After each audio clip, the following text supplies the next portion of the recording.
Welcome, bet riders around the world. My name is Gary Solomon, and you're watching the Laid Back Bike Report.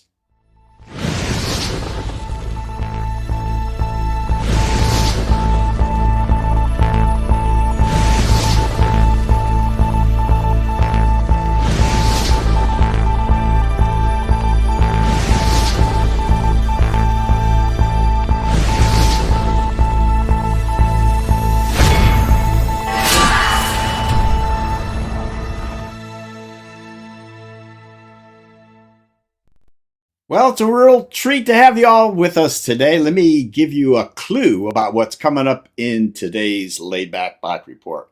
First of all, as usual, we're going to kick it off with Honza, our Recumbent news reporter. He's got a video for us, bringing us up to date on the past month's happenings in the recumbent world. Then on to our main segment this month, which is a tour that Larry Seidman and I took of Adaptive Adventures in Colorado. We were lucky enough to be invited by them to see what they are doing there to help people with disabilities. They're very kind to show us all around, tell us all about it, and then we do actually have a couple of administrators from the company to talk to us in case you guys have questions or comments. Also, I had the opportunity to go to a local recumbent bike shop here in Central Ohio and meet up with the new Gride motor system folks. The CEO, Alex, is with us today to answer your questions, and we will talk all about their new Trike motor system. We then had a chance, Larry and I did when I was out in Colorado, to have a look at some tire levers. Larry wanted to do a review of a number of them, and we're going to show you that review today as well. So I think you're going to enjoy what we have to show you. Let me right now introduce the crew members who are going to help me out with the show today. There we go. Of course, the director extraordinaire, Larry Seidman. We talked about him a little bit earlier. Larry is with us from Colorado. Hi, Larry. Hi, guys. All right. And Trey Burgoyne in Raymond, Mississippi. Trey is going to handle the media today as usual. Maybe have a few things to say on tire levers as well. Trey, glad you're with us. Glad to be here. Good to see everybody. All right, and Recumbent.news. Yeah, that is Honza in the Czech Republic. Honza, we're so glad that you could join us today. I'm happy I'm here as well. All right, and the Bicycle Man in Alfred Station, New York. It's Peter Stahl. Peter, always a pleasure to have you with us. I appreciate it. It's always fun to be here. Great. All right, guys, let's talk a little bit about the boilerplate of the show. The live chat is something we really love to have you guys participate in. So let us know on the live chat on Facebook or on YouTube. Let us know where you're watching from. And then pop those questions and comments you have into the live chat. And if you guys want to talk amongst yourselves, that happens a lot. We are encouraging that as well. Now, if you want to support the Laid Back Bike Report, you could do so by liking us on Facebook, subscribing to us on YouTube, and you can click that little white eye up there. That will take you to the laidbackbikereport.com website. And you can find out lots more past shows, what's coming up. You can buy a hat, and you can become a Patreon member for as little as $1 a month, like these guys did. So always appreciate that as well. Now, we also have some amazing sponsors that make this show what it is every month. Let me tell you about them. First of all, TerraCycle. Why sit up when you can lay back? TerraCycle's engineers the recumbent essentials to take your ride to the next level. Find us at t-cycle.com. And Trailside Trikes, a fine recumbent trike shop on the Withlacoochee Trail in Florida. And TerraTrike Green Speed. Your vision, whatever it is, TerraTrike has a trike to take you there.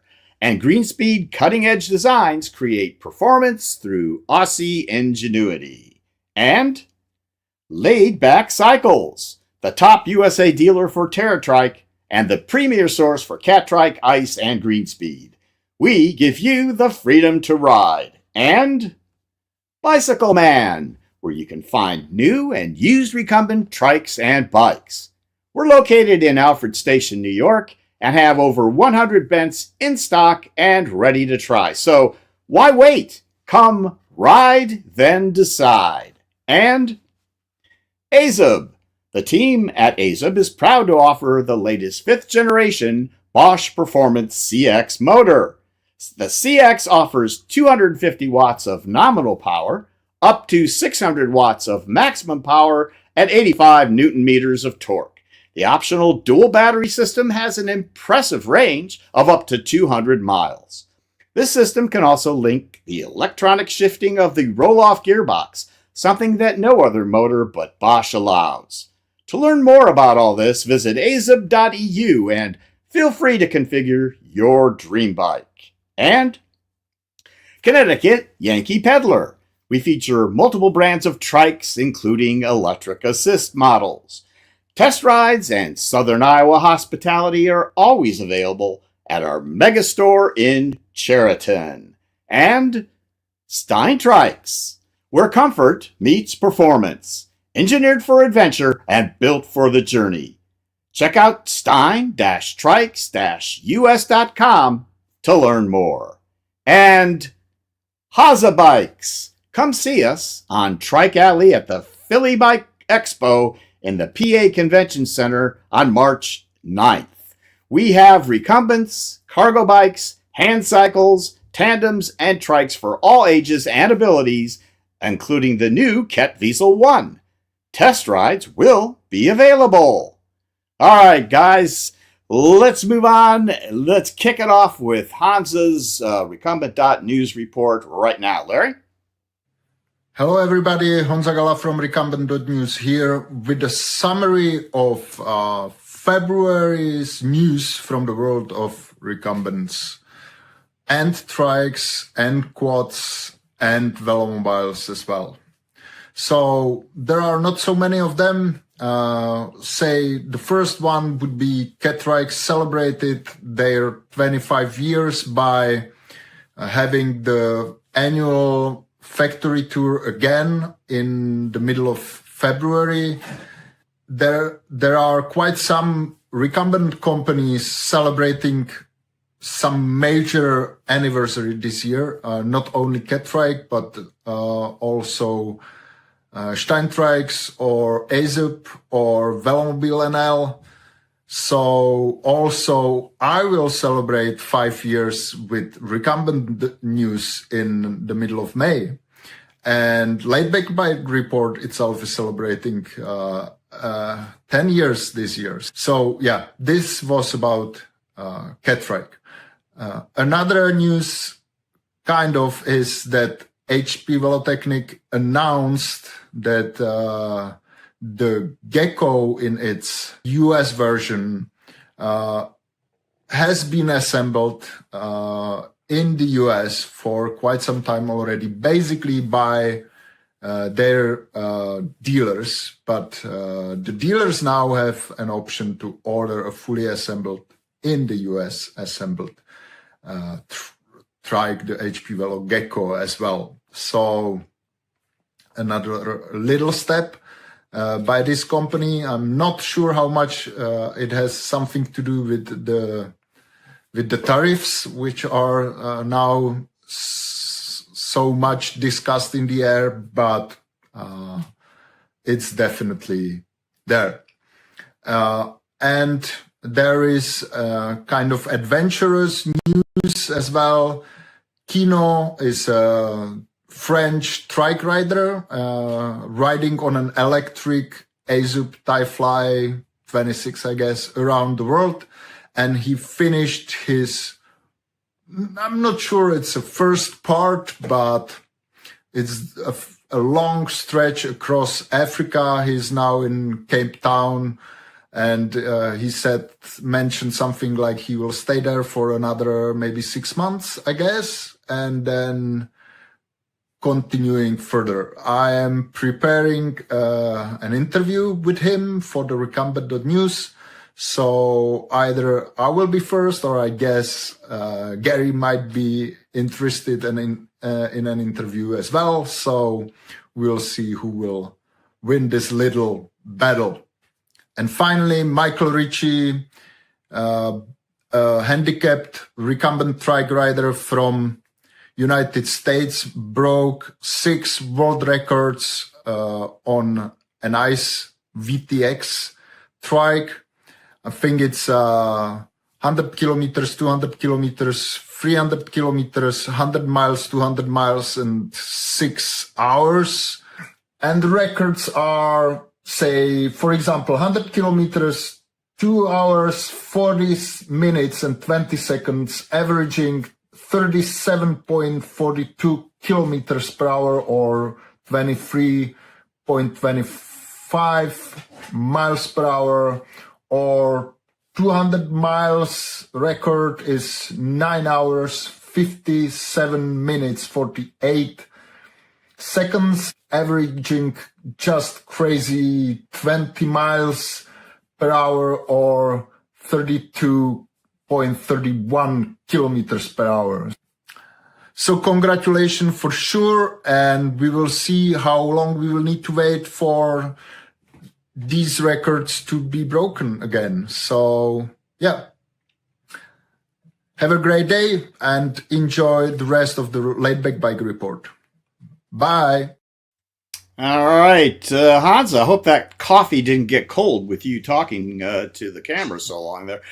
Great report, really interesting. Kino, this guy is amazing. No competition. I'm excied to see you're interviewed. I actually had one of my viewers sent me something about him a while back, and I had sent an email. I think it was an email to him, but I didn't hear back. And then, to be fair, I completely kind of forgot about it since then. I've watched a few of his videos. I mean, he's a real adventurer, and he has been in some scary spots. Have you done your interview yet, or are you about to do it? About. Okay. All right. Yeah, I will anxiously look forward to reading that. I am in contact with him already. Okay. So. All right. Well, after you're all done and we read it, then maybe you can put a word in for me.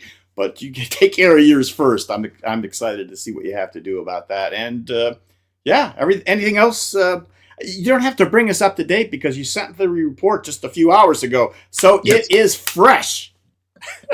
It's the same hairstyle, same T-shirt. So right, exactly, is what it was there in the video. So, all right, Honza, thanks so much, pal. Always great to have you with us. And yeah, if you have anything to offer during the show, pop on up if you can stay with us. So, thanks, pal. Thank you. Okay, great, guys. Let's now jump into the main feature segment of the show.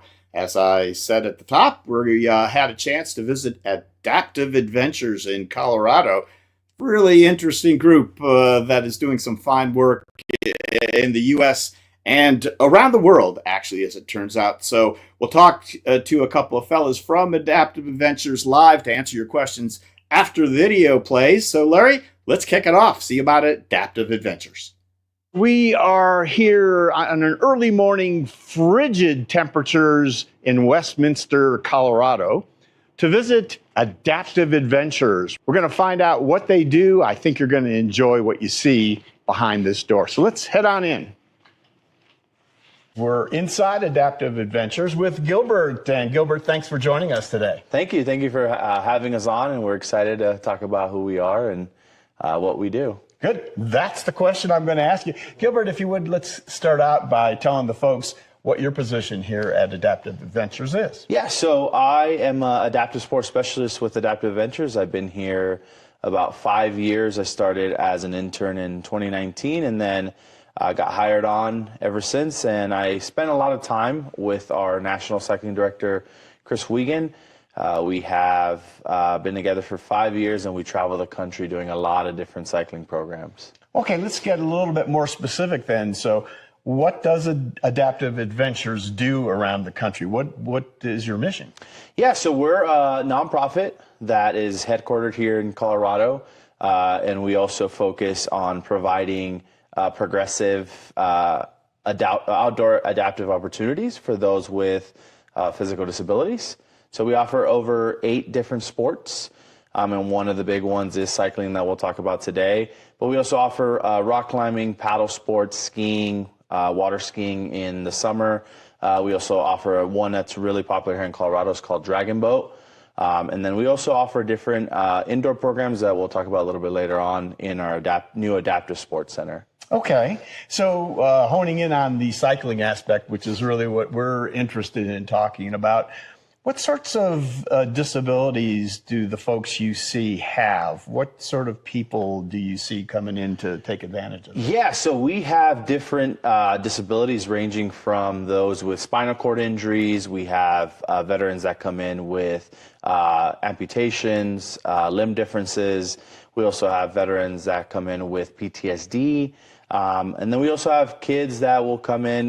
We partner with a lot of different community partners, and some will have anywhere ranging from cerebral palsy. We also have a lot of participants that will come with degenerative diseases, ranging from multiple sclerosis, and just a lot of autoimmune diseases. But we also work with their families. So families, their partners, caregivers, they're all welcome. So we really focus on the aspect of supporting their community. And we have families that'll come and do the programs with us. Right, so that's really interesting. So when you have an event of some kind or a tour or whatever you guys put together, not only is the person with the disability involved, they can bring a family member or two to join them, yes? Yeah, that's right. Yeah, so we really focus on that aspect. All our programs are free or even subsidized, some of them. So we really focus on that aspect. And cycling, we have all the gear available. So from two-wheel to hand cycles to recumbent trikes, we really focus on that aspect of providing those opportunities for the families and the caregivers and the community. So if your activities are free, that means you are funded in some way. How is the funding handled? Where do you get your revenues? So different streams. We have a lot of different grants, scholarships. We receive funding from the VA, corporate sponsors, and then individual giving as well. Okay, very interesting. Well, that's great. I would hope now to see if you can maybe take us around for a little bit of a tour and see what you have here at this facility. Would that be okay? Yeah, of course. I was excited to show you. Let's go do it. This is the part where the organization is run. What do we have here? Yeah, so this is located in Westminster, Colorado. This side is our office where a lot of our administration program staff does planning for the year. We have our executive director and then kind of our leadership on this side. We do a lot of planning, but we also are open to the community to come in during business hours where we have people ask about bike fittings, bike recommendations. We really connect them with community partners if we don't have that equipment. So we really like to be a resource for the community of providing that. And we also do a lot of calls talking to a lot of manufacturers about specific adaptations, things we need, things we want to see. So we really focus on that part of the inclusion in cycling. That brings up a question I just thought of. So the manufacturers, so I know you have a number of recumbent trikes here, and you probably have a lot more out in the trailers and such that you use. So what is that relationship like, and how do you go about procuring, say, the recumbent trikes that you need? Yeah, so we go in different ways. Me and Chris really work with them in different ventures, but really working with them in kind of what we need in working with specifically the VA side, the veteran side, ordering bikes. So we really are down level of assessments, calling them, and then we work with all of them. We really don't, here at Adaptive Ventures, we don't have a preference. We love to really recommend what's needed for that person and what they need. And just knowing them by names, Chris just attended CycleCon this past year. Right. And then we also call them. So we're working with a lot of the European manufacturers that are coming with new hand bikes, new trikes. So we're really excited with those partnerships. So the client is assessed, the particular type of bike or trike is determined, and then you contact that specific manufacturer to talk to them about putting it together? Correct. Yeah, so different ways. Sometimes it may happen that way. If not, it's going to be through whether it's a therapist, through the veteran side, civilian side, if they're working through grants, scholarships, we help them, and then they go and find that route. And then as well as bike shops. So we work with a lot of bike shops around the country, whether they have those trikes or hand cycles, or they're helping them find the right fit, or they're going to do the assessment. So Chris does a lot of phone calls, whether it's virtual or on the phone, and then he helps those mechanics or the individual get the bike fit that they need. Super. All right, Gilbert, where are we going next? So we're going next to our new Adaptive Education Center. We're really excited. It's on the left-hand side of the building. We just opened it in December.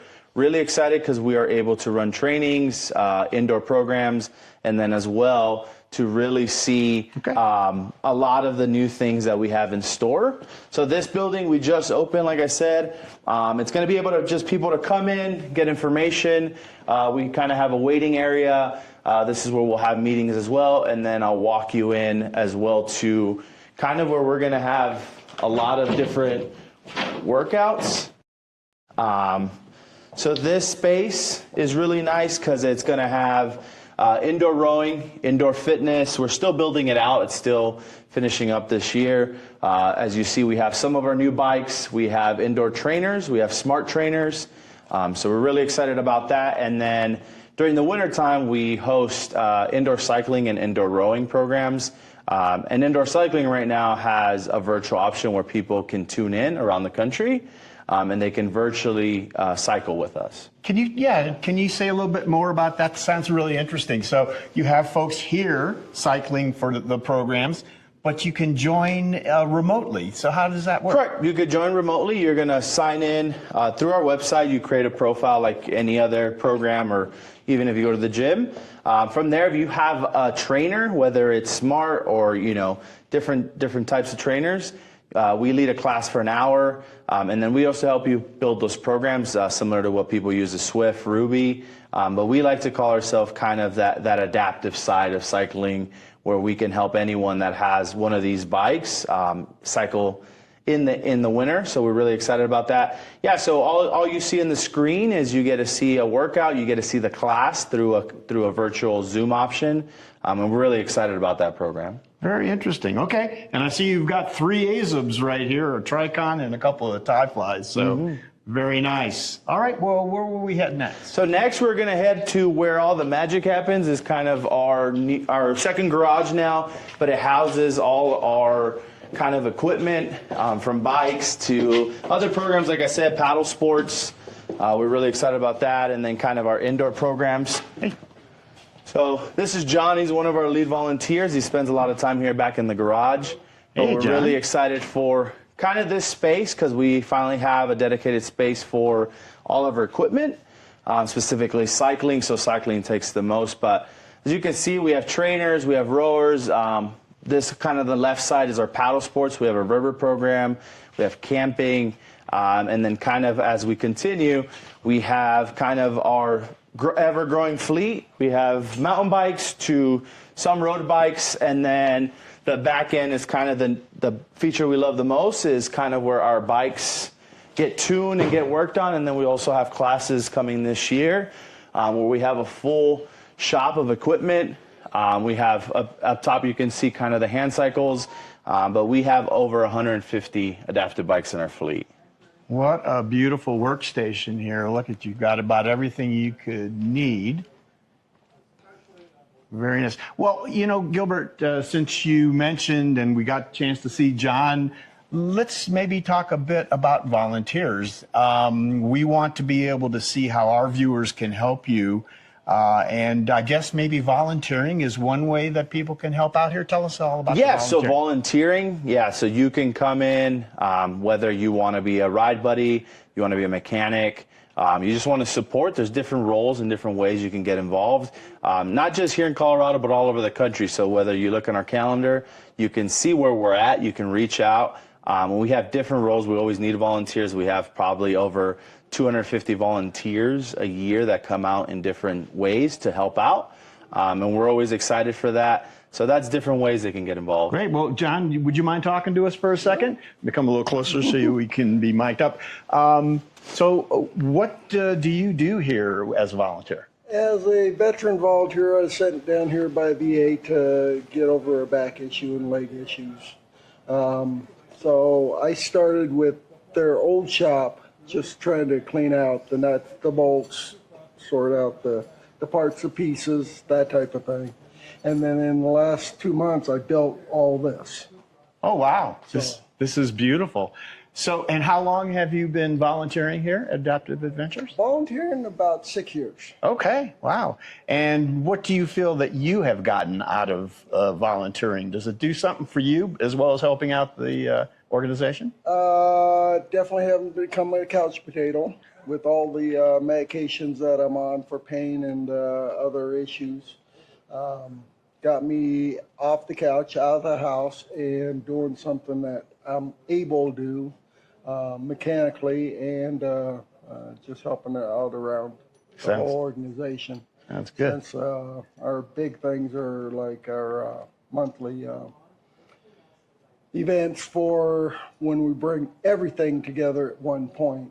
It gets very hectic and all that. So that's when they can really use the volunteers. Would you encourage other folks in your position, maybe other folks who might be interested to volunteer? Would you encourage them to do so? Oh yeah, there's always something to do around here.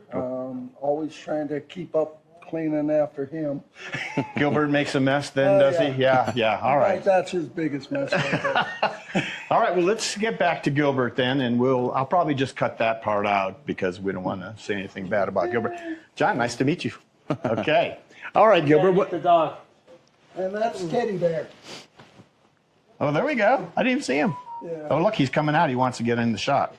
There you go. Hey, Teddy Bear. He's in every photo of the other photo I take. Very nice. All right, Gilbert, where would we go next then? Yeah, so the next piece is probably our biggest and most important, in our opinion, is what makes us really excited here at Adaptive Adventures, is we offer kind of a mobile aspect to what we do. We have different trailers that travel the country, all the way to Washington, D.C., and eventually we go out to California and different places, depending on the year. And then we also house different trailers in satellites. So Puerto Rico, Hawaii, those are kind of our newest, and we just kicked off a new program in Guam. So kind of what we're excited about is we are able to move equipment and provide these opportunities in different communities, specifically those underserved. We will then step outside into the chilly air and take a look at the trailers. Yeah, of course. Is that where we're going next? Yep. So we're going to go see our. Wait, let's say, because I am going to put my coat on before we do that. So we're going out this way, right? Yeah, that's right. We'll be right back to do that. All right. Gilbert, can we maybe have a look at this trailer and you can talk to us a little bit about how. Whoa. Okay, no harm done. Can you tell us a little bit then about how this mobile aspect of Adaptive Adventures works? Yeah. So this is our what we call our national fleet or national cycling trailer. This, when we go mobile around the country, can store anywhere from 40 to 60 bikes in it. Wow. We have anywhere from, to our right, we have new hand cycles. Some are e-assist or electric assist, to where we have left some off-terrain or kind of off-road tricycles from different brands, different manufacturers. So we kind of have a little bit of everything to fit those that we see. And the really cool aspect of this trailer, depending where we go in the region we serve, we're able to move our fleet and exchange what's in here, kind of mold it to where we're going. So we're really excited about that. And then that's kind of the fleet, goes anywhere in the country. Sometimes we hit multiple cities when we're on the road. And then we really have a cool aspect where we have one of our lead volunteer mentors. He's a hand cyclist. His name's Mike Salas, and he drives this fleet all over the country. So this is our largest one, can house, like I said, anywhere from 45 to 60 bikes. But we also have two other cycling trailers that we can serve a bigger community. Here locally, we can use 1 to 2, and that's what's really exciting. So, Gilbert, typically in a given year, say last year, how many events did you remotely go to across the country? Yeah, so just cycling itself, we probably served, I believe, over 15 cities. Wow. Then numbers, I would say we probably put people on bikes, probably over 600 people. Oh, that's in our time nationally. Community here in Colorado, we have anywhere from 30 to 50 events where we can take this trailer or the other two that we have and then do different events we really pride ourselves in a progressive aspect where we start someone that's new to this world, whether they have a disability, and if not, those that, for different reasons, we see a lot of participants with age that ride trikes or balance issues. So we not only, our main focus is physical disabilities, but we get a lot of other people that just see this equipment and then have questions. So we start them there all the way to races and events. So we do races here locally. We've done Steamboat Gravel. We've also done in Puerto Rico. We used to do around the island, 300 miles in 3 days. But now we've done our own event there now where we take kind of the progressive aspect and then we ride in regions in Puerto Rico. So kind of we do it all, but that's kind of how the program goes. Well, Gilbert, thanks for showing us the trailer outside. This is really interesting. I wish I was in Puerto Rico right now. Yeah, so this is the last part of our cycling fleet or cycling trailer we really are excited about.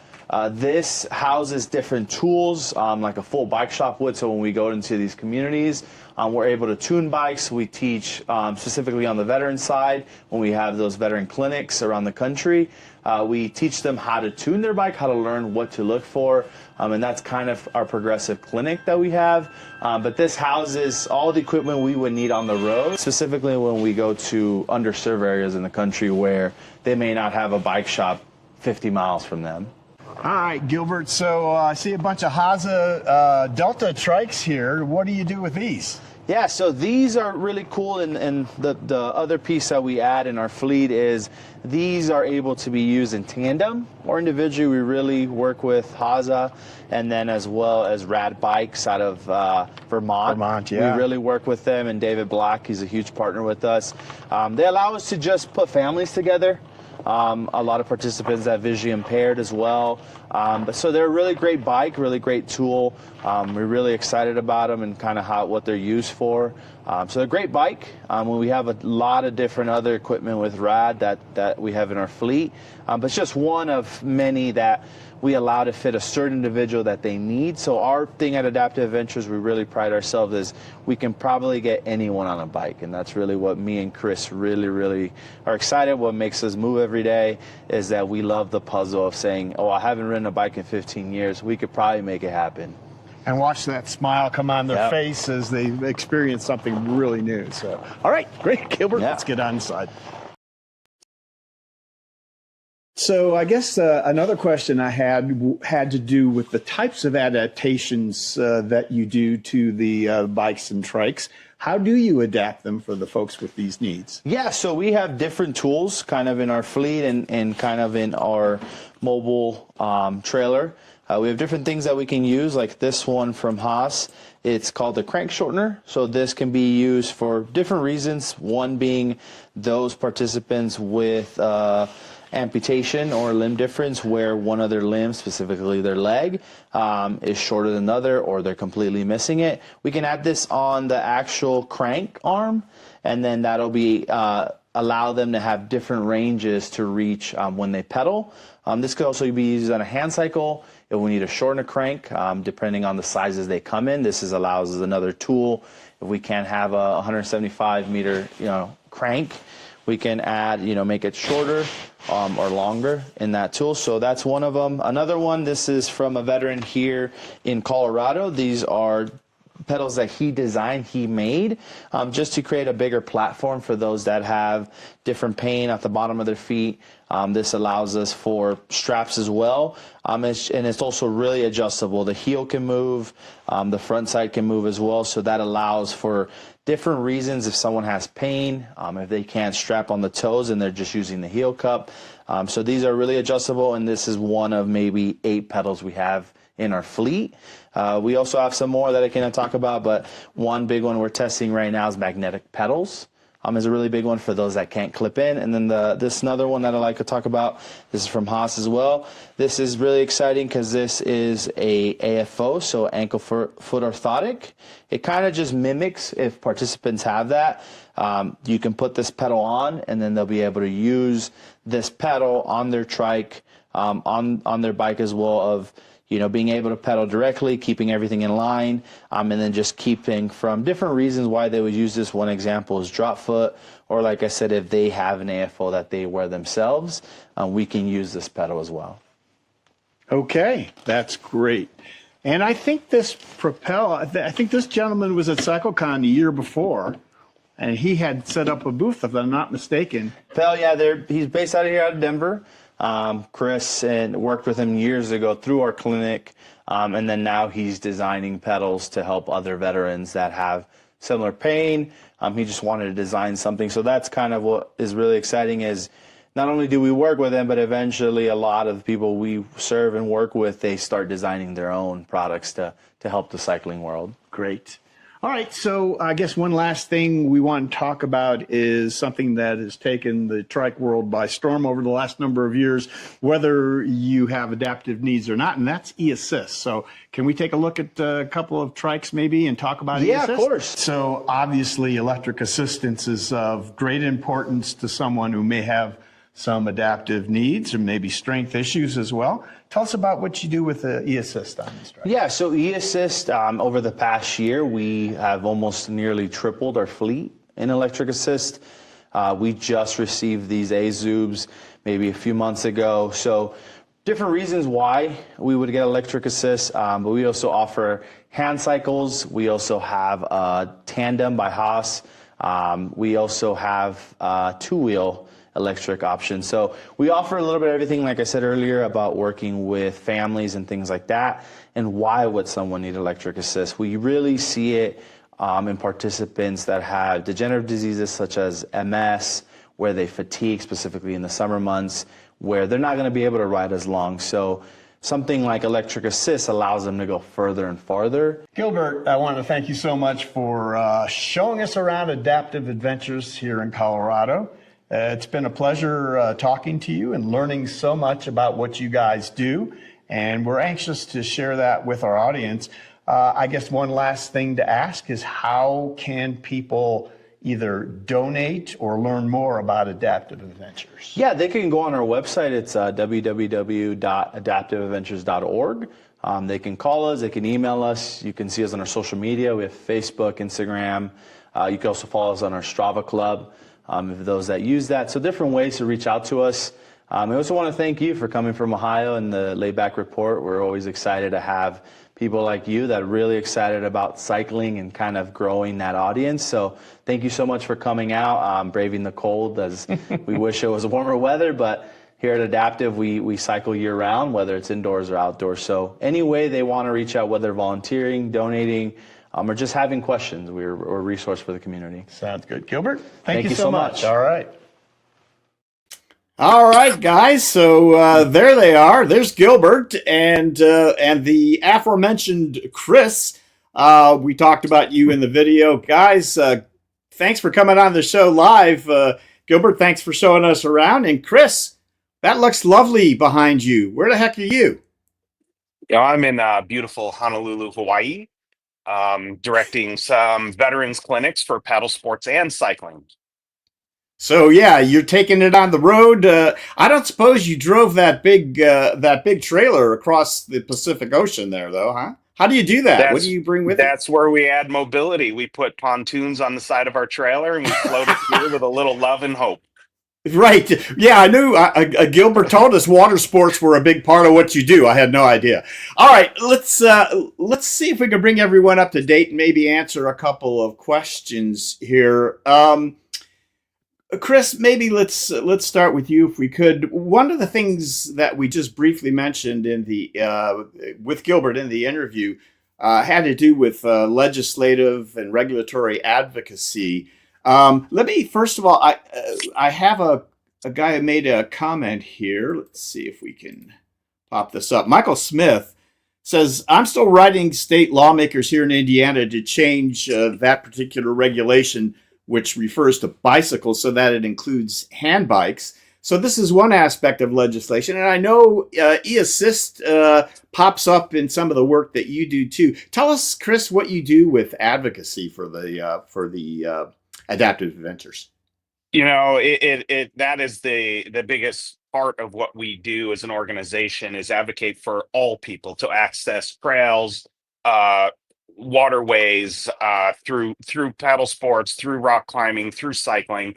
And through the cycling part, there's a new House bill that is specifically targeted toward accessing our wild and public lands by way of bicycle.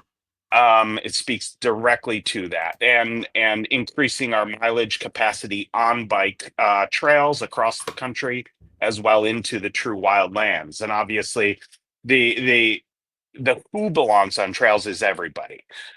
We do run by the theme of pedals, not pills.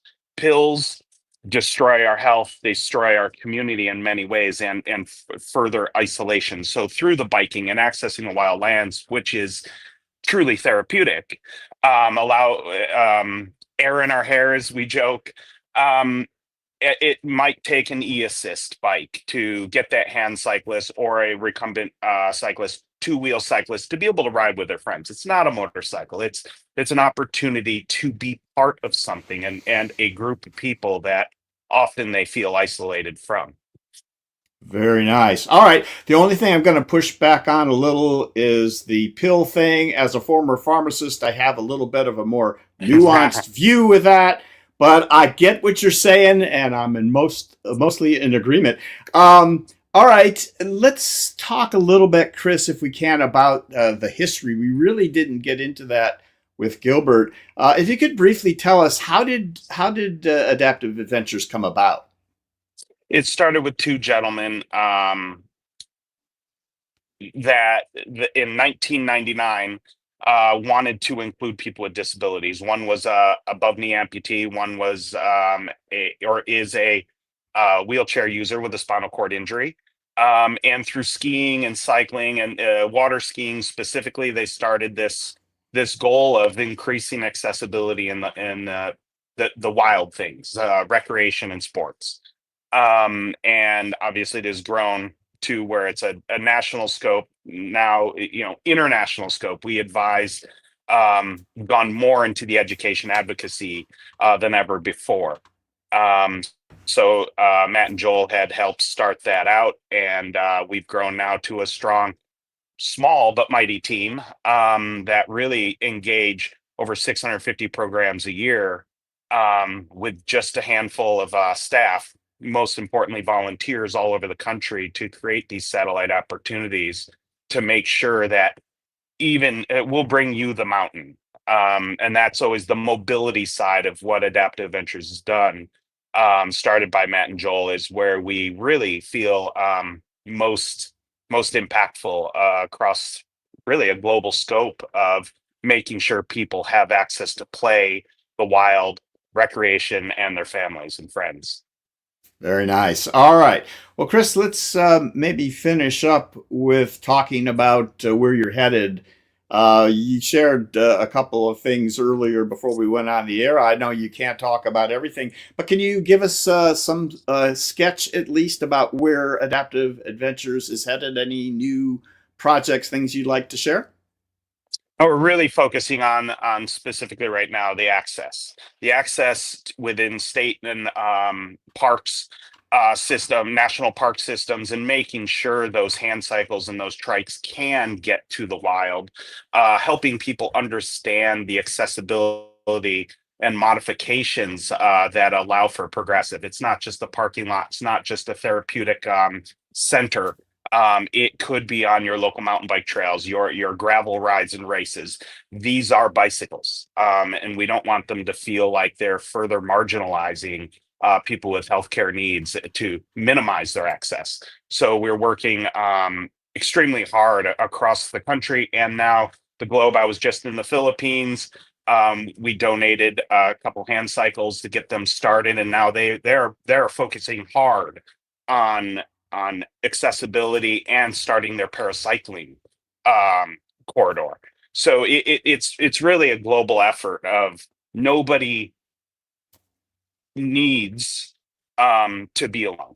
And through biking specifically, it's kind of a rite of passage. We're birthed with a bike in our under us in some ways.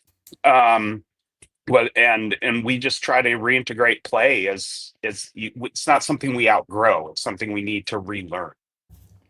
I couldn't agree more. So, all right, I think we can probably leave it there. Gilbert, I didn't have a chance to really let you say much of anything. You had a lot to say when we talked at your headquarters there. Anything to add? No, I mean, I think Chris doesn't breathe when he talks, but yeah. So no, just to reiterate, just to make it short, like, anyone that wants to get involved somehow, or if we're in your area, just look us up on the map, on our social media. We may be crossing paths, so reach out. Even if it's not something that, is part of our program, we always get people that just see the trailer on the road and then want to try a bike. That's what we're about. So even if you catch us, we're going through the city that you're in, we would love to compare bikes, show you the bikes. So that's what me and Chris really enjoy, and our staff and volunteers. So anyway, people want to get involved, or just a phone call, we're not in your region. We can also answer questions or connect you with someone who can answer those questions. Great. And yeah, of course, we're going to put all of your connection information, the website and such, in the description below, so folks can get a hold of you. You guys do great work. I'm so excited to talk to you. Happy to support you, and hope maybe we'll get some more volunteers for you, and maybe some more work for you as well. Gilbert, I'll come back and visit sometime when it's a little warmer next time, and we'll have some more fun at that time. So, Chris, Gilbert, thank you so much for working with us on the Laid Back Bike Report. Thank you. Thank you for having us. All right, guys. All right, let's move along then to our next segment. We're going to talk to Alex from Gride Motor Systems, and we're going to talk to him about what the new e-assist system is, and then Alex will be with us live to answer your questions. So, Larry, let's get into it. Guys, we're here in Gahanna, Ohio, shop here locally. Inside, we're going to talk to Troy, the owner of the shop, and a special guest today will be Drew, formerly from ICE, but now with a new company, and we're going to talk to Drew about the new product that I think you guys are going to be really interested to see. So let's go on inside. All right, here we are with Troy Frazier. And Troy, it's nice to see you again. How you doing? Great to see you, Gary. Thanks. Good to see you, as always. All right, Bicycle One. This is a shop that's been around for a long time, not necessarily in this location. Give us a little history of it. Sure. So we were started, we opened up about 51 years ago. My father started out when I was 10 years old. I'm now 60, so we've been in the Gahanna area for that long. And we started carrying recumbents about 26, 27 years ago, and trikes about 22 years ago. And we have went headfirst into the trikes. We're carrying about 70 trikes every day, and with and without electric assist, and carry 5 different brands. So we really like them. They kind of give you a second lease on life, and super easy to use, and very fun. From what I understand, Gary probably knows better than I do, but I think maybe 5 or 6% of bike shops at the most carry recumbents, but we love them, and full intentions on staying in that market. Awesome. So tell me a little bit about your mission here with the recumbents. Like, who are you after? What are some of the highlights over the years as far as helping folks out with recumbents, Troy? So I didn't really see it coming. I thought they were fun. I rode on them. I was like, wow, this is really great. We need to sell these. And very quickly I realized people, with disabilities of various sorts. It could be not even a disability. It could be arthritis. It could be a neck injury, back injury, Parkinson's, stroke victims, MS, everything you could think of. And I started realizing, oh my gosh, this is actually a mission. I'm actually helping people continue to be healthy. Yeah, you've done a great job. You are highly respected in the area, Troy, so thanks for sharing that with us, and for hosting us here today with the folks we're about to talk to. So I appreciate it once again. Thank you. Appreciate all your work in the cycling industry, that's for sure. Okay, thanks. Yeah. All right, guys, we are here at Bicycle One in Gahanna, Ohio, with a couple of friends, one an old friend and one a new friend. We have Alex and Drew from Gride. This is a new company that is producing a very interesting product that they're going to tell you about right now. So, first of all, let's start with Drew. Drew, it's good to see you again. How you doing, pal? I'm really well, Gary. It's fantastic to see you again as well. All right, and this is Alex right here. Alex, nice to meet you. Likewise, Gary. All right. Well, Drew, the last time we talked, you were with a company called ICE, I believe, the trike manufacturer in Cornwall there in England. Why don't you bring us up to date? Where you been? What's going on? Well, yeah, fantastic. Yeah, it's been a bit of a crazy year. Our kids have made myself and my wife grandparents not once but twice. Congrats! Yeah. So that's 3 there. So super excited about that. Yeah, I've missed the trike industry for a year. I've been doing other things and so forth, but as you know, and a lot of your viewers know, I've never fallen out of love with it. And met up with Alex earlier on in last year and started working on a project with him to, revolutionise the trike market. Okay, and that's what brings us together today, I guess, to talk about this new product. Yeah. So with that, I think we'll talk to Alex about the history of Gride, this company that we're talking about. Alex, tell us about the backstory here. So, yeah, I've always been into two-wheeled mountain biking, and throughout my education, I've always been into engineering, and yeah, I was doing mechanical engineering at uni. So at some point, the idea occurred to you to create a product and a company that has evolved into where we are right now, yes? So yeah, tell us about how that happened. When we were undertaking the work on the trikes, there were some vital areas that weren't being addressed, you know.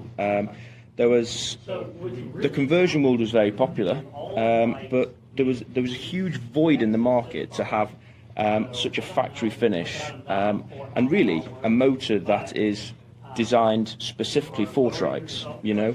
So I started working directly with dealers to almost understand the needs of trike riders, you know. And recumbent trike riding and the nature of how you sit and how you pedal is completely different to a bike. But to date, the market only had Shimano or Bosch systems that are just adopted from a bike, you know, that they're not specifically designed for trike use. So this was maybe a couple of years ago? Yeah, this has probably been about 18 months in development. Okay. And I was working heavily on it individually, you know, and just working with dealers myself.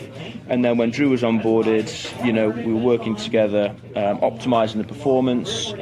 We found a system and a motor and a battery configuration.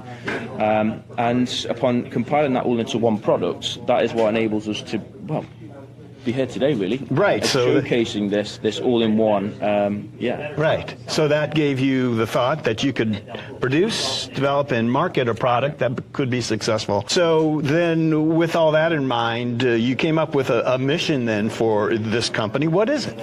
So yeah, the mission is simple but quite ambitious. And quite simply, it's to make recumbent trike riding more accessible, exciting and sustainable, really, for all. So what we're trying to do is blend the most cutting-edge technology with user-friendly and easy-to-install systems. That's good. So you have this great product and you're excited about it, but that doesn't mean that everyone's going to know about it. You need some marketing know-how. I assume that is where Drew comes in. And Drew, I'm wondering about your ideas about getting this out there. What's the plan and who's this aimed for? Okay, well, it's aimed for anybody who feels or wants e-assist on their recumbent trike. You know, we as we know in the industry, we help a lot of people with physical and neurological challenges, but they're not able, in all cases, to pedal a non-e-assist trike for any length of time, and certainly not to go out riding with friends who may do 10 or 15 miles.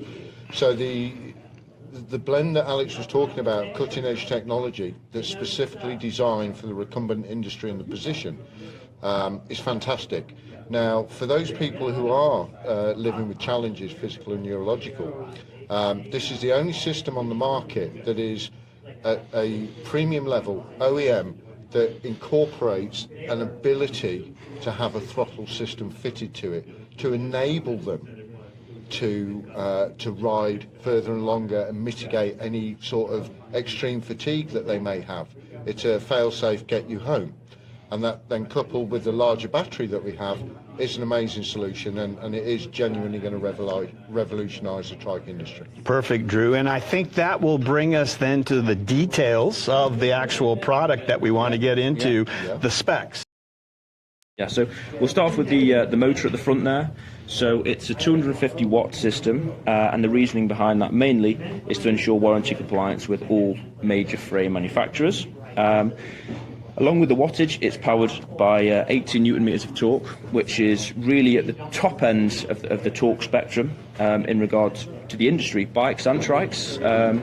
And so that gives you the instant torque and the power when you really do need it. You know, no matter what the incline, no matter if you're carrying bags, side pods, anything like that, you've got instant torque really when you need it most. It'll get you right off the mark. Exactly. Okay. So, yeah, that brings us to the battery that powers the system. As standard, we'll be supplying this with a 705 watt hour battery, which is probably around 10%, would you say? Yeah, 10 or 11%. Yeah, more than the current OEM offerings. So the range on that is, as you know, quite large. So because the battery that we're offering as standard is quite fast, is quite big, we're offering a fast charger as standard. So charging time is around 5 hours to charge. Yeah, the 705 watt hour battery. Okay, Drew, so we heard a little bit about range being really good. Can you put some numbers to that yet? And tell us a little bit more about the motor, some other specifics. Yeah, range is always difficult. For example, if you live in Florida, down on the Keys, it's very, very flat. You know, we know of riders who get 120, 130 miles out of that. But obviously, if you live in a hilly area, that's going to reduce because of the climbs and so forth. And of course, we've got 5 different power settings plus a walk setting on this particular system. Most systems in the market only have 3 or maybe 4. Okay, so what we can tell you is with the battery being 10 to 12% larger than the competition, we're expecting 10 to 12% more range for you. Of course, where the interface meets the rider is the display here. And tell us about what's unusual about yours. Funny you mention that, actually. So it's not an LCD display, it's an LED display. So it has slightly more, well, not slightly, it has crystal clear, high definition, an interface that is, second to none. And it's coupled with the really nice HMI at the bottom there for easy on-demand shifting, pedal assists. All right, Drew. So the cranks and the chain ring, there are some options there. Yeah, that's quite right. So as standard, the system is going to come with a 152 crank arm length, which is promoting a more natural and a more comfortable riding position when they're pedaling. And of course, we've got 3 options with the chainring size, so we can really get the system geared to the rider and where they want to ride most. It's worth noting on that as well. There is an optional trouser guard if required. So premium quality metal trouser guard. So yeah, I think we should have all the options. We've got it all covered. Yeah. A trouser guard. Okay, so that's a chainring guard, right? Is that guard, yeah. But how about the software aspect of this system? That's going to distinguish it from other systems out there. What are the highlights? What are you proud of with the software? Yeah, absolutely. That's a great question. As standard from the factory, it comes with the most up-to-date software installed on it. And the great thing is, we're going to be releasing software updates as they're available, and when you take your trike in for its service, the dealer will automatically install the latest version of software for you, so you can be assured that the cadence and the torque and the responsiveness of the motor is absolutely up to date. If we take the Gride system here and we apply it to all the different trike systems that are out there, there's a lot of them. Is it going to fit every trike? Give us an idea about compatibility. Sure, that's the plan. Yeah, so it really is an all-in-one multi-manufacturer, hassle-free and easy to install system. without compromising on quality. So we have really tried to fit all the lot in there. We're starting with 4 big manufacturers. Of those, one is Trike, HP, Velotechnik, ICE, and Azub. And yeah, we're working on a system to also integrate TerraTrike and Greenspeed, among many others. Okay, so I guess the big question is, you can integrate with a new trike and get that right on there, but what about existing trikes? How far back can you go? Will this fit on trikes that are, say, 5 or 10 years old? Yeah, sure. So we're looking at trikes from about 2010 onwards. If you see that I'm sat on an Adventure RS from Inspired Cycle Engineering, this is about a 2014 model. It's beautiful, and fundamentally we can take this system, install it on this trike, and it's going to look like it rolled out the factory. Drew, I understand that you've had some ideas on this system for lighting. What's the deal with the lighting? Yeah, you're quite correct there. Lighting's very important for a lot of riders because they want to be seen. So Alex has been working with a cutting-edge German company who've come up with a very unique system that allows us to mount a light system, but other devices as well, such as mobile phones and camera systems. And that should be ready towards the back end of the year, shouldn't it, Alex? That's right, yeah. And it works with other systems as well, did you say that? Of course, because the power feeds are there, so if your trike shop wanted to install a particular system that you favour, that's also available for you. Okay, and other features of charging and that sort of thing, what else can you do with the system? There's a lot that we can do, but because we're working with this German company, there's quite a lot of it's under wraps at the moment because it's a brand new system, and we're very, very excited about it. Now we're going to get to the installation of the Gride motor system. So there are various ways, I guess, that it could be done. It could be done professionally at a dealer network that I know you're working hard on. Yep. And there's those folks out there that have the expertise to do it themselves. So tell us a little about the installation process and who should be doing it. Okay, so that's a really good question. So we're going to be working with quite a large number of authorised dealers across the US and into Canada. Now the great thing about this system is, and the way Alex has designed it, is that it is a turnkey out-of-the-box system that comes fully complete. So from a dealer perspective, they can install it very, very quickly, okay? And it's also, as you can see in the shot, it's a really, really neat system. The beauty of it is, if we have some of our enthusiasts, and there's many of them across the country, that are confident and want to do it themselves, they can contact the dealers, and the dealer can mail order the whole system out to them. The typical consumer that buys one of these may not have the expertise that do-it-yourselfer has. Yeah. So what benefit is he going to have for having that dealer install it for him? Well, obviously at the same time, when the dealer installs it, the dealer will be checking for any software updates and get that done for them. Unfortunately, we can't give the access to those updates to the end consumers and the trike riders out there. We're recommending a service either every 12 months or 1,500 miles. This is to ensure that the system is maintained in tip-top condition and benefits from those software updates that we'll be making available to the dealer network. Also, from a safety perspective, the dealer's going to be checking your chain line, your tyres, and all the other aspects about the trike that they're experts in. A physical installation then of your motor system, for someone who really doesn't know much about this, what does that look like? Well, it's very simple, and the way Alex has designed the system and the installation just absolutely supports that. So in essence, if you look at the trike I'm sat on, first things first, we remove the boom with the chain set and the front derailleur and so forth. As you see it there, that's how it comes out the box. Fully cabled, fully and sealed up, ready to just install and apply the pedals and then chain it up. We cable up, connect the battery, connect the screen. It really is so simple. It is an e-trike in a box. Alex and Drew, you guys are here at Bicycle One to show us this stuff, but this isn't the only bike shop that you have visited all the way from the UK. I understand you have been on a tour and you have a little bit ahead of you. Tell us a little bit about this dealer tour you're on. Yeah, wow. So it's a bit of a cannonball run, actually, as always with me when I get to the States. So Alex and I started in Canada. We're about halfway through the dealer tour, and it's great to catch up with friends again in the dealerships, and Alex is making friends rapidly, and so yeah, we have got a bit ahead of us.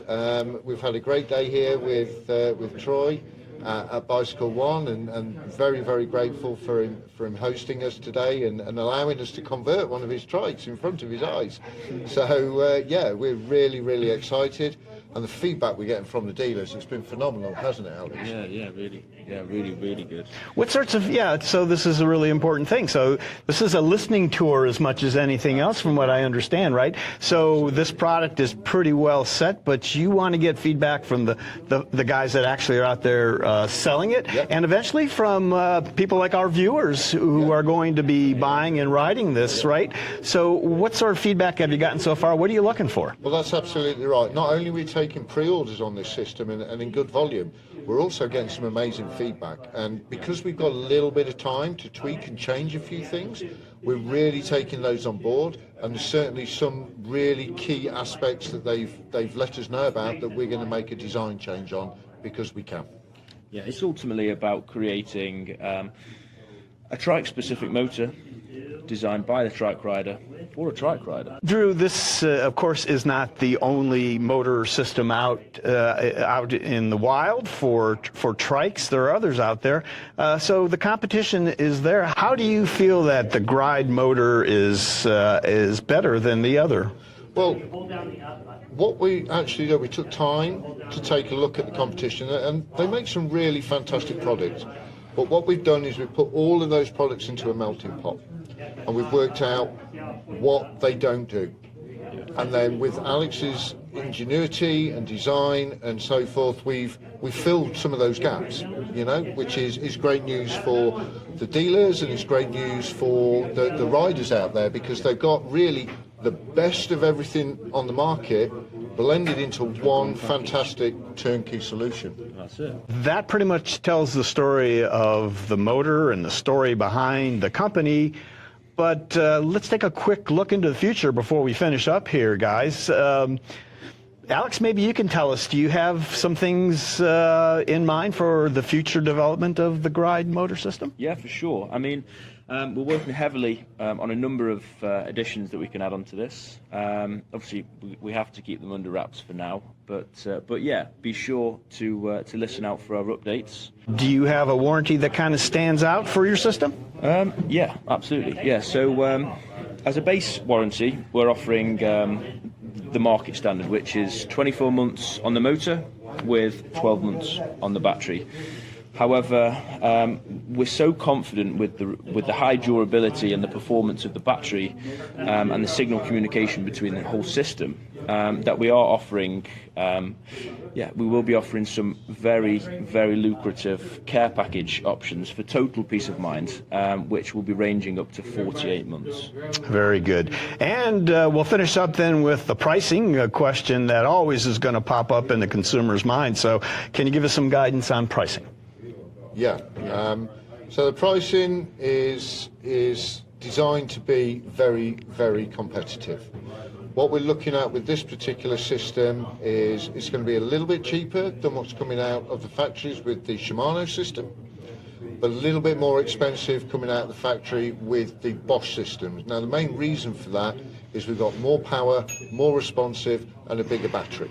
So the MSRP is going to be around $4,000. So that's going to be presenting itself as a very, very competitive price in line with the systems that are up at the same wattage and same newton meters of torque that have a slightly smaller battery. All right, sounds great, guys. I guess the last thing is this is an ongoing project in development, coming out soon. We'll give them details on that. But if they want to follow along and learn more, see what's up with the Gride motor, how can they learn more? So yeah, we our website is live now. We are taking pre-orders as we speak. The first batch is going to be landing in May, so we're really excited about that. We're trying to take on as much feedback as we can now, and yeah, reach us at GrideSolutions.com. Or reach out to your local Trike dealer and keep an eye on Layback Bike Report for more updates. Yeah, absolutely. All right, fellas. Thanks a lot for filling us in on the Gride. Sounds like an amazing, exciting project. Yeah. We'll be watching. Thanks. Thanks, guys. All right, guys. Cheers. Okay. All right, and there is Alex from the UK. Alex, thanks for joining us live today. No problem at all. Thanks for having me, Gary. All right, my friend, we have some comments and questions, and I want to give you the opportunity to bring us up to date. It was a few weeks ago when we talked, so maybe we'll start there. Do you have anything to tell us about what's going to be happening shortly that you didn't talk about in the interview? So yeah, I mean, from finishing the tour with the dealers, obviously we had some comments that needed addressing, and yeah, basically finalising the product before getting into production. So we are manufacturing the first batch as we speak, and yeah, May is still the date, the dropping date. So yeah. Okay, so May. Let me start. Here's a simple one. So Lost JR says West Coast. So I think maybe he's asking about you were on a dealer tour. Or you were here, I know, in the eastern part of the U.S. Did you get to the West Coast? Do you have dealers on the West Coast that might have the Gride system? Yes. Well, not yet. However, yeah, that is most definitely the plan. Our Cannonball run in February was predominantly the East Coast, and that's still, yeah, we were still doing about 10 hours of driving a day. So the plan is to do the West Coast at a later date. But yeah, as many dealers on board as we can get. So yeah, absolutely. Very good. And my buddy Mark Harris out in Washington State, he says really new idea for e-assist built for trikes with more start-out torque and range and adapted to most 2010 and on trikes. So he likes, I think, what he sees there. And then a weather report. Thank you for that, Mark. So thank you for that. Yeah, I don't know that there's anything you need to respond to there, but I thought I would bring that up. And then Michael McAfee, for retrofits, is the company selling customized booms with the motor mount for each manufacturer model that they are supporting? What does that actually look like? Could you reiterate that, Alex? Yeah, so the main four that we're looking at the minute is Trike, Azoop, HP, Velo, and Ice. So the boom will be a standard. It will come as a 41mm boom, and then depending on whether it's a Trike or a HP, they need a slightly larger boom. We are actively working with the boys up in Portland, TerraCycle, and they'll be manufacturing some very sweet mounts, converter shims that will enable the system to fit onto firstly those four big brands, but then the opportunities are endless. So whatever the shim is whatever trike the motor will fit onto. Good.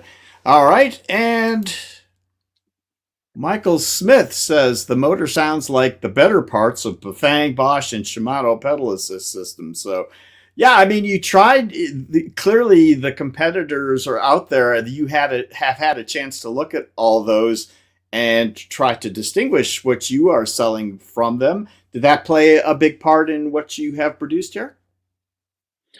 Yeah, I mean, that's one of the biggest things that we were looking at, really. Creating a motor that is specifically designed for the recumbent trike riding position, from that instant torque responsiveness to then using the cadence-based system when you're just cruising. You need instant torque. Everyone knows that's a better form of startup and acceleration, but yeah, that's ultimately the culmination of what we've tried to achieve here. Very good. All right. Well, I think that should take care of those questions. I wanted to let everyone know that we will be putting the details of how to connect with Gride in the description below, and we'll be keeping our eyes on it. Any final thoughts for us, Alex? No, just stay tuned for now. And if you're interested, either reach us on our website, which is gridesolutions.com, or reach out to your local dealer. And yeah, we are taking deposits for the pre-orders now. But yeah, we'll keep you posted. So thank you, Gary. Of course, Alex, a pleasure to have worked with you here in town. And of course, we wish you all the best, and we will be in touch, keeping our eyes on you. So you take care, pal. Thank you very much. You too. Yeah. All right. Okay, guys, now let's move on to Larry Seidman's review of tire levers. He's got a chance to put some levers that he got a hold of. He's going to tell you where some of them came from. And we do a little review here when we did a little review when I was out in Colorado with Larry. So, Larry, let's have a look at this. Hi, Gary. Today I'm going to demonstrate some advantages and disadvantages in different tire lever possibilities. I know we all get flats and change tires, so let's get into it. So here's a typical tire. Say we want to take the tire off. We let some of the air out that's still in there. Getting it low enough so we can get a tire lever in the edge. So here's a variety of various tire levers and tools. Older style ones that get the job done. Thicker ones. You might have noticed this if you were at CycleCon. Schwabe was giving these away. Some all-in-one tools have a lever on the side. They get the job done, but they're a little smaller. Here's a Crank Brothers one. I'll show you some advantages of that. And here's a new handy tool to help get the tire on, and I'll show you that in a little bit too. So starting out with the older style, you kind of need two to get the job done. So I'm going to start with these two. That's fine. Okay. Yep.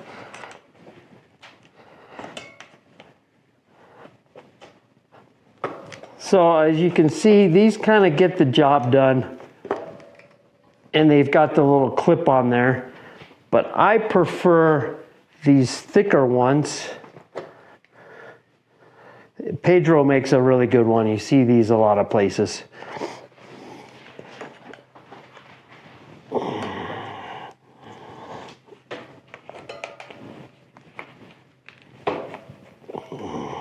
And then this Crank Brothers is a good thick one too.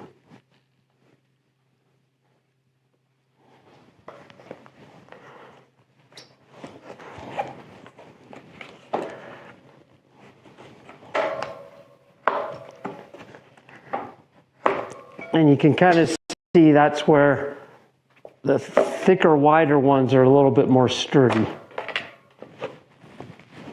Especially with some of the recumbent tires that are smaller in diameter. There we go. That's it. So then put this back on here. Okay. So now I've got the one side off. As you can see, these thicker ones work a little bit better than the thinner ones. Okay, so we've got the tube replaced, and now we're going to put the tire back on the wheel. And I'll show you a couple of different advantages of some of these levers to help put it back on. So first, of course, you want to get the valve through there the right way and start as much as you can by hand.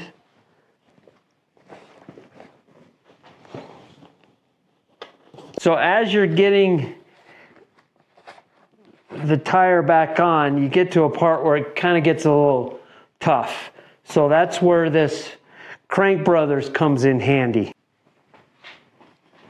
So Crank Brothers came out with this idea to put this little groove in here to help get the tire back on the rim. And the way this works is, put it in here where you've got it started.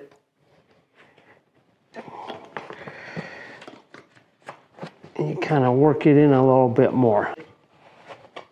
And then you pull it a little bit more.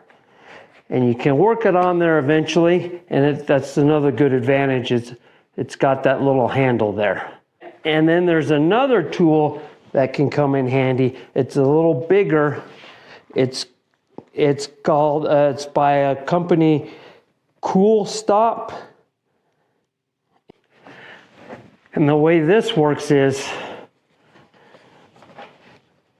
you put one end here, and then the other end around. This might not even work with this big balloon tire.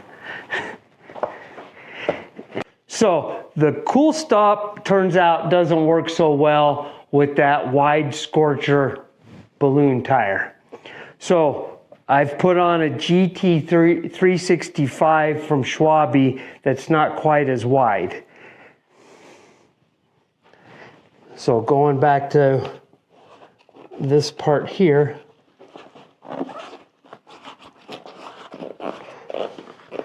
so far so good. And now I'll demonstrate a little bit of the Cool Stop. The flat end goes here, the other end comes around here, and work it over like that.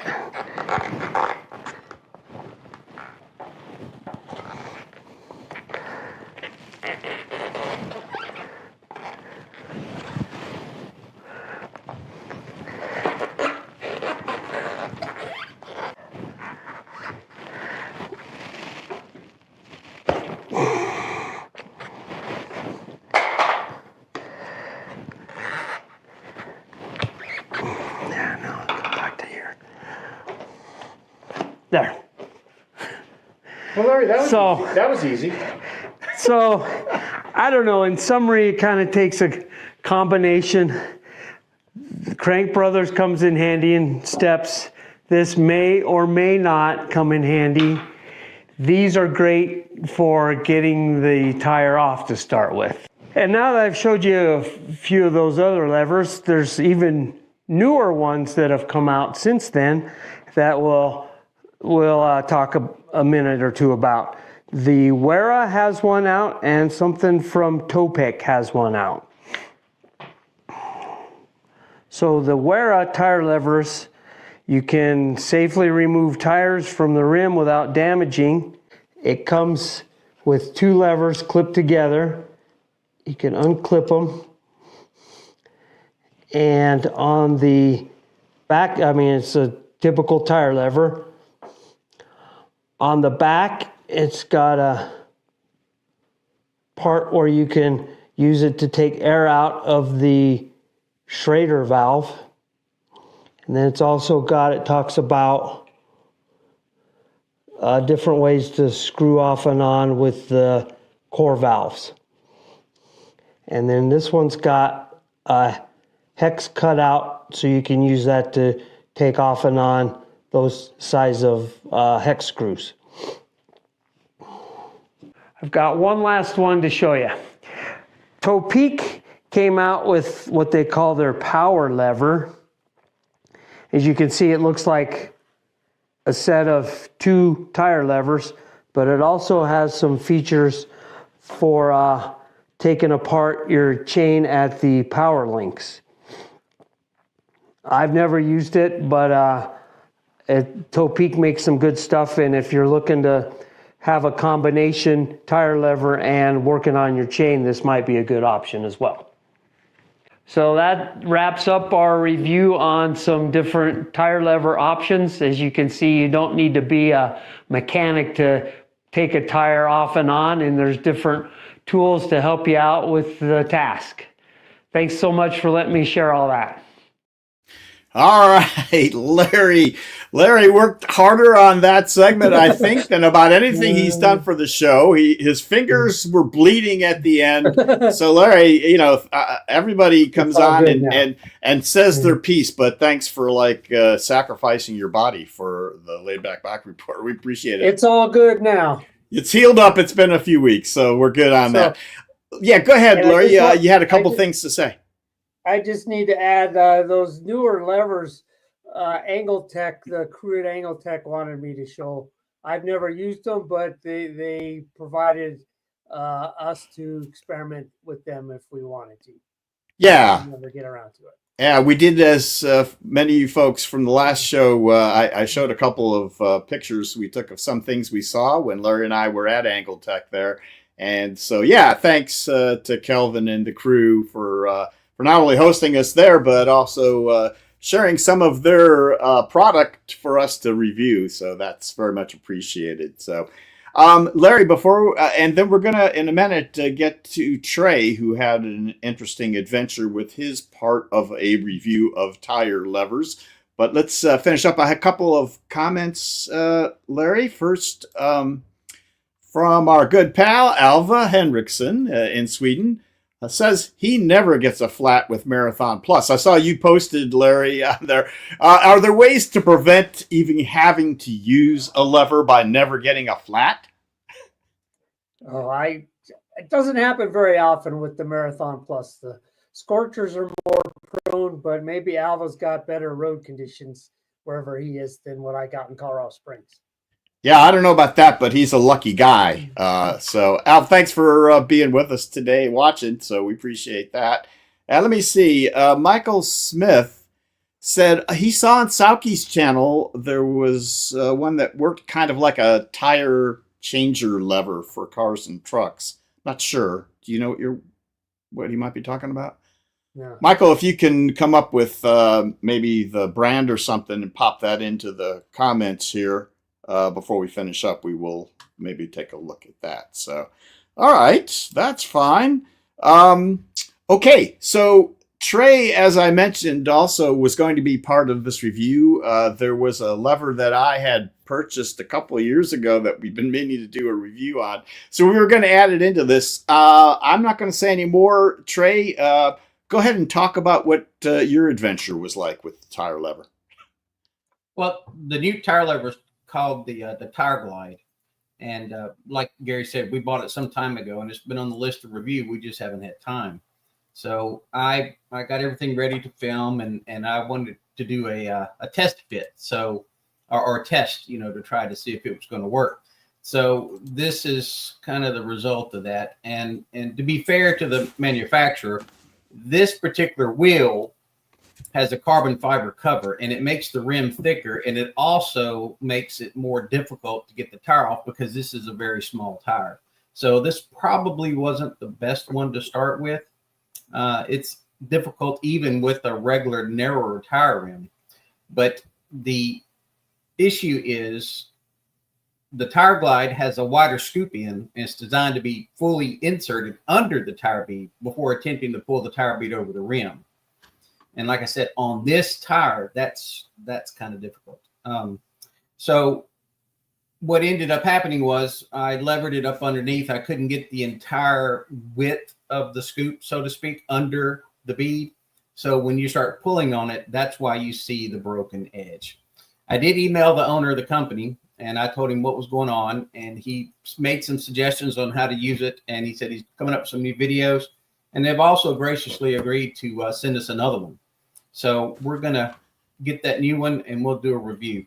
It does have some really cool concepts of it. And I noticed in when Larry was trying to force the bead back onto the tire, the design of this particular one is made so that you can push with your entire palm instead of with holding it in your hand. I don't know if it'll make sense when I do the review, but you have more force when you push with the palm of your hand versus trying to just push like this, because what ends up happening is you torque it one way or the other, it's not stable. And the design on this one seems like it would make it much more easier to get the bead seated. So stay tuned, and we'll get that new one in and do a review soon. All right. Well, thanks for your sacrifices, fellas. I appreciate the review. We'll be back in touch on those, and especially your idea there, Trey, is to bring that up to date as soon as we get it. Wait, before we go, our buddy Jim, what are you saying here? Oh, okay. So Jim's used a tire glider.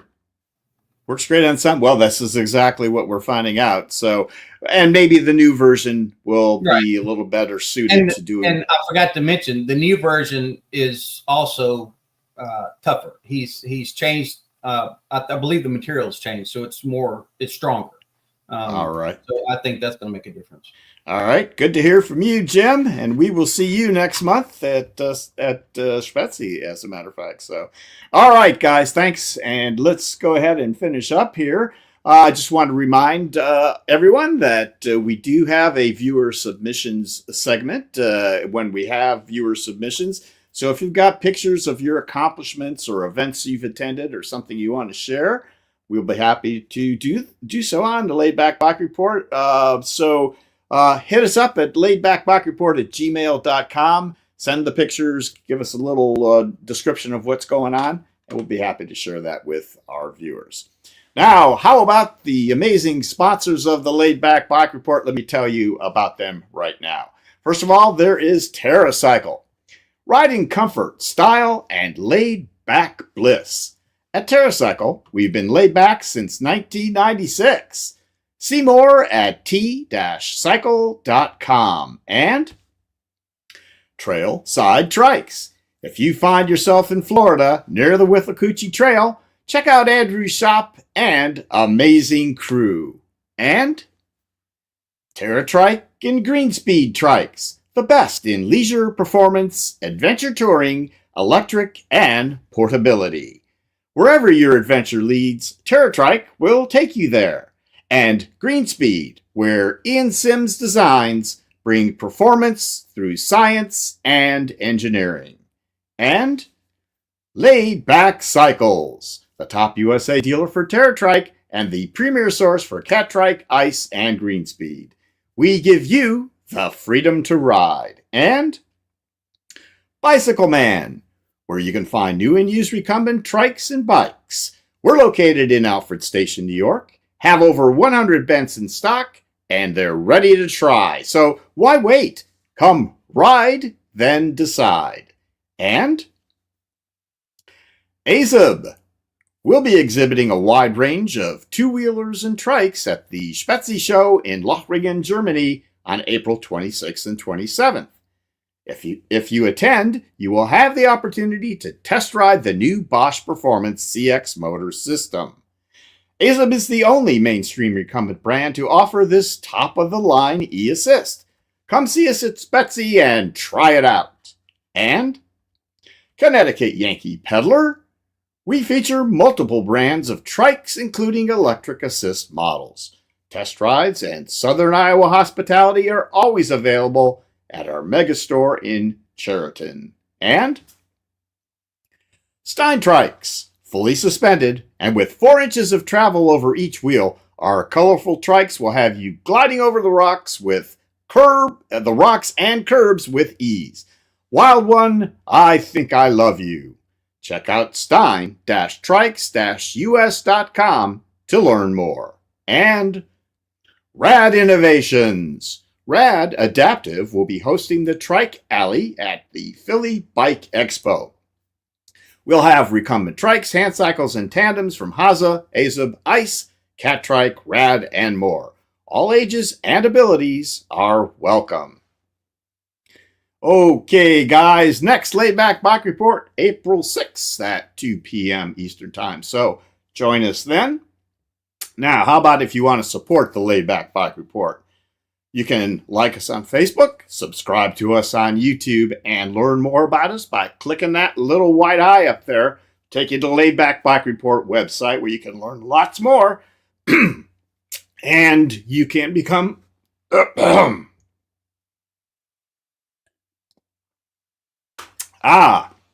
you can become a Patreon member like all of these guys. And hopefully not lose your voice like I just did. So Support us if you can. We appreciate that. All right, let's bring the crew back on so I can thank them properly. There we go, and see who else we have here. Great. Oh, good. So we have Alex still with us, and Honza and Peter. Guys, thanks so much. It was a good show, and we appreciate your support as always. So let me take one last look at the chat here. Oh, Michael Smith, this was the tire glider thing. He thinks it was the one that Saki used, so maybe that answers that question.